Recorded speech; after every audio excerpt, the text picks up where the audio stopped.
Hey everyone, how's it going? Thanks so much for tuning in. In today's video, we're going to be taking an in-depth look at the 2021 Nissan GT-R. In this video, I'm going to cover all of the ins and outs. We'll talk about how it drives, how it sounds, how all of the features work, and of course, how much all of this costs. Plus, a whole bunch of other stuff.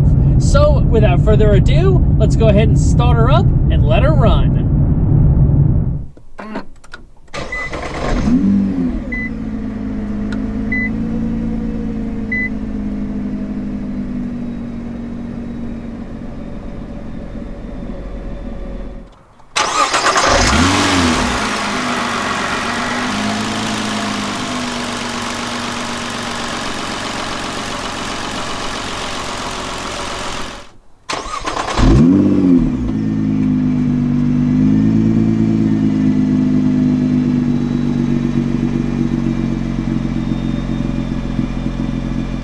At this point, the R35 generation GT-R is best compared to a fine wine.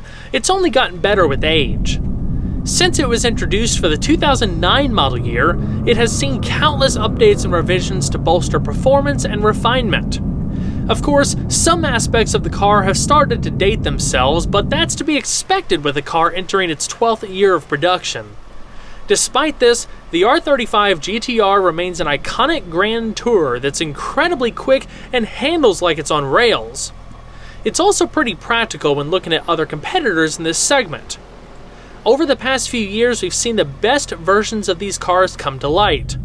Aside from the typical year-to-year updates we typically see from manufacturers, there haven't been any significant changes to the GT-R since the 2017 model year, when I had the opportunity to check out the then newly refreshed lineup. A lot of the changes and updates applied then still apply today.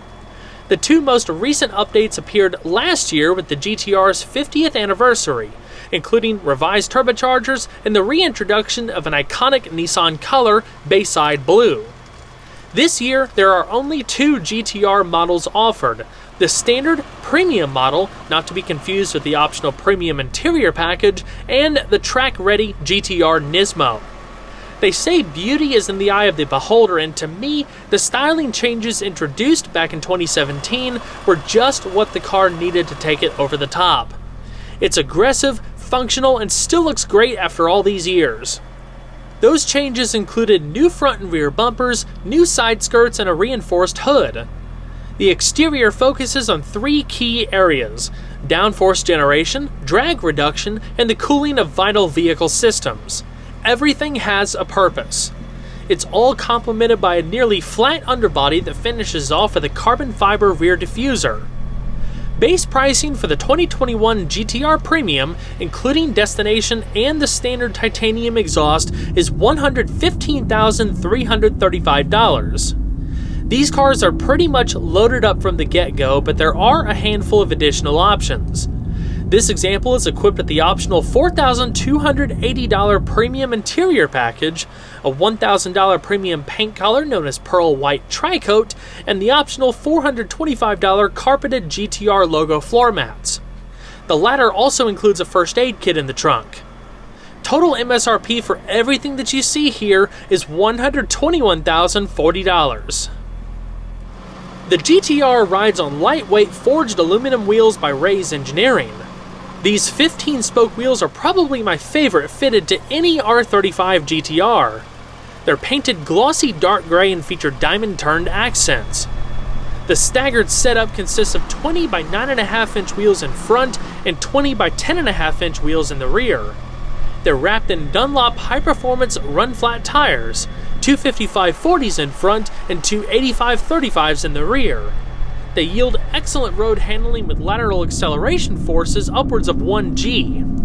If I were to be picky and complain about something, it'd be that, depending on the road surface, the tires can be quite noisy. Stopping from 60 miles an hour can be done in just under 100 feet thanks to a set of huge, cross-drilled and internally ventilated two-piece disc brakes from Brembo. They respond with near-perfect linearity both in day-to-day driving and spirited driving. There's excellent pedal feel too, even in wet conditions. The discs span 15.35 inches in front and 15 inches in the rear. They're clamped down by 6-piston and 4-piston calipers respectively. In other words, they bite hard.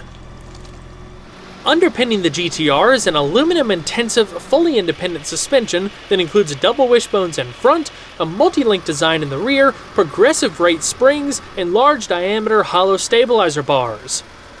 Over the years, Nissan has tweaked things here and there to improve handling, control, and torsional rigidity of the structure. There's no hiding the fact that the GT-R is a large car. Curb weight is just under 3,900 pounds with a 54% front weight bias. It's a grand tourer with the soul of a race car. Standard 3-way adjustable Bilstein Damptronic monotube shock absorbers enable adaptability of ride quality between comfort and performance. Between the drive modes, you can really feel the differences in suspension feel. While the GT-R has seen notable improvements in ride quality over the years, it's still a very stiff car, which made it more unforgiving on some of the rougher country back roads that I normally test on. The GT-R steering consists of a speed-sensitive rack and pinion design with an aluminum steering rack, 4-point mounting, and stiff insulators. It offers sharp response during spirited driving, with reduced effort for around-the-town commutes and great feedback on the open highway. The overall ratio is 15:1 and it takes about 2.4 turns between lock to lock. The turning circle is measured at 37.4 feet. The steering wheel itself is wrapped in soft leather and is manually adjustable for both tilt and reach. The driving position is spot on with excellent ergonomics. All of the essentials are well within reach. On the upper spokes, you have an assortment of buttons that operate the radio, hands-free telephone, cruise control, and more. A comprehensive driver information system can be found via the digital display within the instrument cluster. The buttons on either side of the cluster housing correspond to the various functions of the driver's information system, as well as interior lighting brightness and the trip computer. The GT-R continues to be powered by a hand-assembled twin-turbocharged 3.8-liter V6. It doesn't offer any more power, but it does have new turbochargers that provide tighter clearances and a 5% increase in efficiency over their predecessors. The change helped sharpen low-end response so the available power is always there when you need it.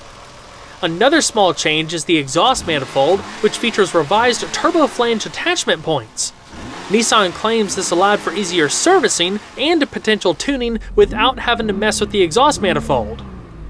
The engine is built using aluminum for the block and heads, double overhead camshafts, 4 valves per cylinder, and continuous variable valve timing. Fuel is delivered via sequential multi-port injection. The compression ratio is 9:1, and the maximum engine speed is 7,100 RPM. It's rated at 565 horsepower, 6,800 RPM, and 467 pound-feet of torque between 3,300 and 5,800 RPM. Accelerating to 60 miles an hour can be done in just under 3 seconds. Top speed is 186 miles per hour. This thing is a rocket that'll throw you into the seat with such ferocity that it just about takes your breath away. Nissan has been including a once-optional titanium exhaust system as standard equipment since the 2017 model year. It's easily differentiated by the burnished blue exhaust tips out back.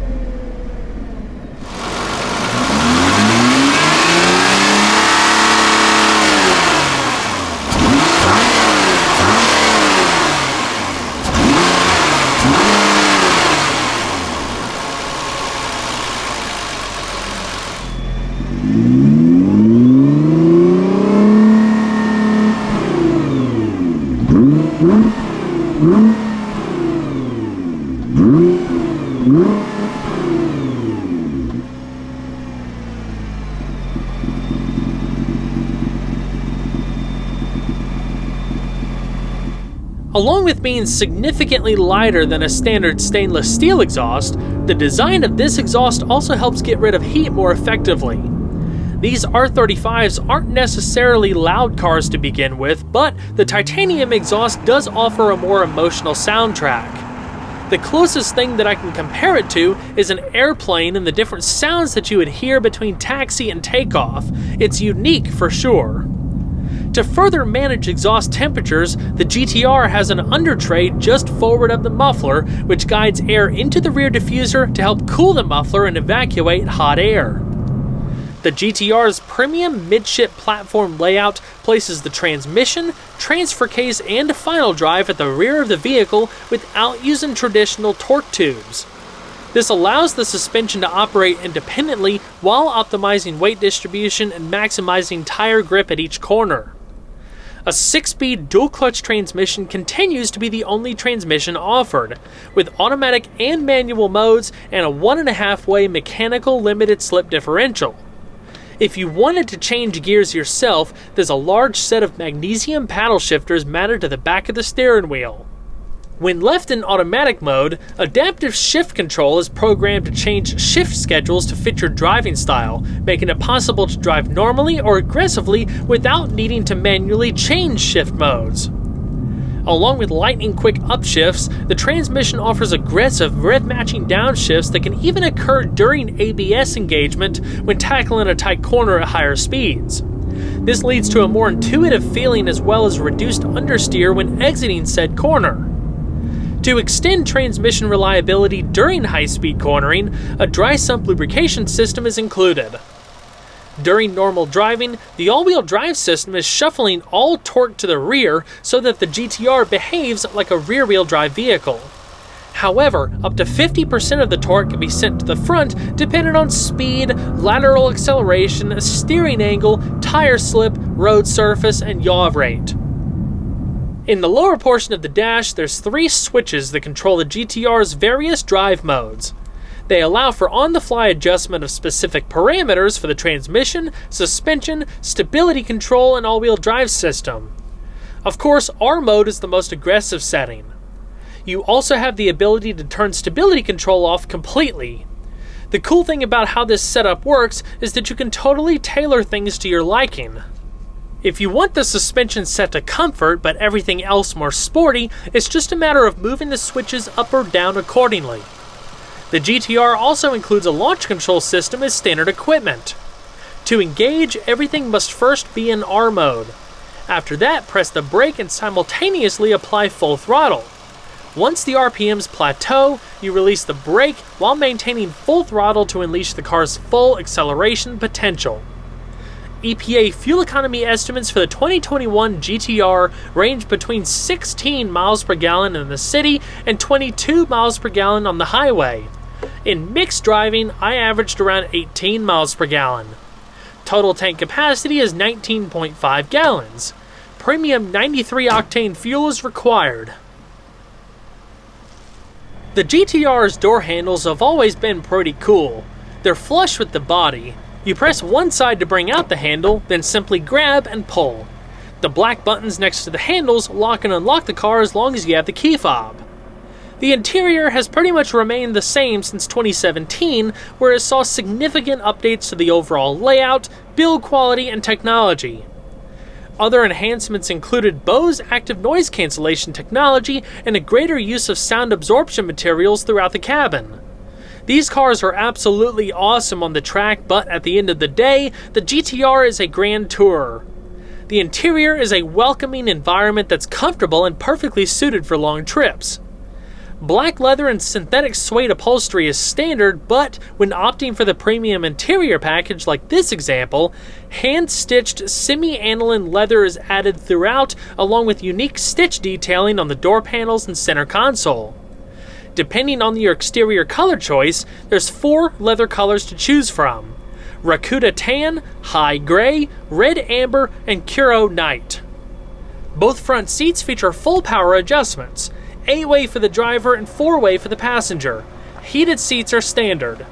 The seats were updated in 2017 to shed a bit of weight thanks to revised side supports that actually offer greater comfort over long drives. Perhaps the most important change to the GT-R's interior was the center stack. It's far simpler in design compared to earlier cars, as a number of controls were significantly reduced. As far as the audio system, an 11-speaker Bose system is standard. It includes 2 rear-mounted subwoofers positioned vertically in between the rear seats. Perched on top of the center stack is an 8-inch capacitive touchscreen infotainment system with a traditional anti-glare display. The rotary dial in the center console enables you to control various infotainment features remotely if you didn't want to reach for the screen. The system includes most everything you'd expect, including navigation, satellite radio, mobile apps, Bluetooth connectivity, hands-free telephone, Apple CarPlay, Sirius XM data, and more. One of the coolest features is a suite of interactive vehicle information displays. You can totally customize the layout of important vehicle-specific performance information such as coolant temperature, engine oil pressure, transmission oil temperature, transmission oil pressure, and turbocharger boost pressure, all sorts of stuff. Each display can be set to show different things based on your personal preference. Standard safety equipment include dual front airbags, front seat-mounted side impact airbags, and roof-mounted side curtain airbags for the front seat occupants. You also have an SOS emergency assistance system via the SOS button on the overhead console.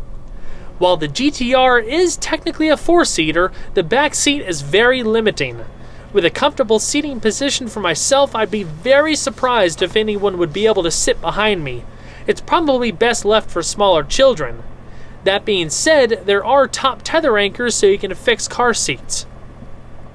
In a nutshell, a proper Grand Tour is a sports car that's designed to go long distances, blending performance, comfort, and of course, style.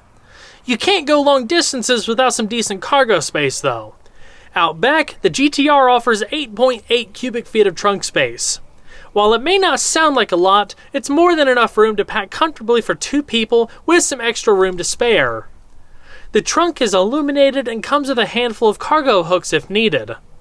One neat detail is that instead of having a traditional pull-down handle to close the trunk lid, there's a small leather strap.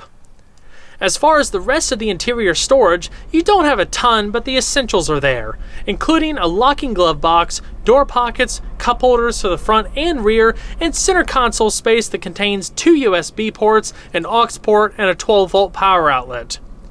An additional power outlet can be found to the right of the steering column. Well everyone, I hope you enjoyed the in-depth look at the 2021 Nissan GT-R. Be sure to leave a like down below, it really helps the video a lot, and if you haven't subscribed already, consider doing so because there's always a lot more content where that came from. I'll see you guys on the next one. Take care.